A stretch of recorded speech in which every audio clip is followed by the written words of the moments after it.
деп сөйтем ғой мен де. Ой жаным менің, осындай қыз бен бала кімде бар тамақ ішетін деп.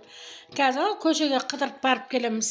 Кім тамақ жеп қояды екен, Мен. жеп қой, Аминік жеп қоя ма, Ансар жеп қоя ма екен, Я соны айтып тұрмын ғой саған. Ансар да бітіп жатыр уже. Молодец. Ой, молодец, Ансар да жеп қойып отырған.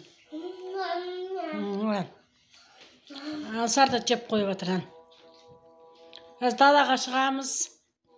Далаға шығып, лақы. Я Гүлзира әпшені жағын алып барам ғой, қазір соқыра барып келеміз. Ота. Бар, отырамыз. Жеп қойында.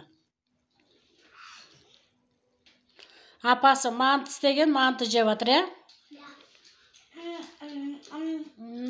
Мама? Не, видеода. Мама, біз сосискамен, еще сосискамен, жұмыртқамен, еще колбасамен дайнап қойсы. Мен ақ істеп берем ғой соны ертең.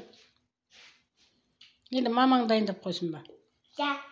Аягөз деген мамам дайындап қойсын. Аягөз деген мамаң дайындап қойсын ба?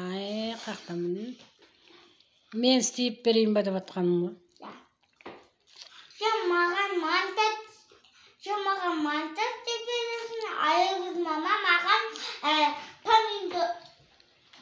Маған Ата намаз оқып келді.